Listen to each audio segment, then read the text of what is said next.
Winter season లో మన దగ్గర స్నోఫాల్ ఏమో గానీ డెఫినెట్ గా హెయిర్ ఫాల్ అయితే ఉంటుంది. దానితో పాటు సివియర్ డాండ్రఫ్ కూడా. సో ఈ వీడియోలో వింటర్ లో ఎక్కువయ్యే హెయిర్ ఫాల్ అండ్ డాండ్రఫ్ కి సొల్యూషన్స్ చూద్దాం. Number 1, home hacks.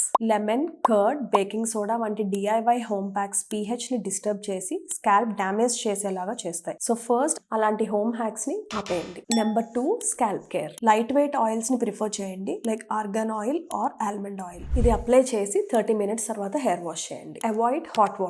చాలా హాట్ వాటర్ తో హెడ్ వాష్ చేస్తే స్కాల్ప్ ఇంకా డ్రై అయిపోతుంది. So always use lukewarm water. 4th is shampoo. Week లో 2 to 3 times dermatologist approved anti dandruff shampoos ని వాడండి. Ketoconazole, ciclopirox and selenium sulphide content ఉన్న shampoos ని ప్రిఫర్ చేయండి. 5th is nutrition. ఇంటర్నల్ గా స్కాల్ప్ అండ్ హెయిర్ హెల్త్ ని boost చేయడానికి మీ డైలీ డైట్ లో protein, iron, omega-3 fatty acids, nuts and seeds ఉండేలా చూసుకోండి. ఇవన్నీ చేసినా కూడా మీ హెయిర్ ఫాల్ అండ్ డాండ్రఫ్ తగ్గకపోతే ఇమీడియట్ గా డర్మటాలజిస్ట్ ని అప్రోచ్ అవ్వండి. హెయిర్ ఫాల్ అండ్ డాండ్రఫ్ తో బాధపడుతున్న మీ ఫ్యామిలీ ఆర్ ఫ్రెండ్స్ కి ఈ వీడియోని షేర్ చేయండి.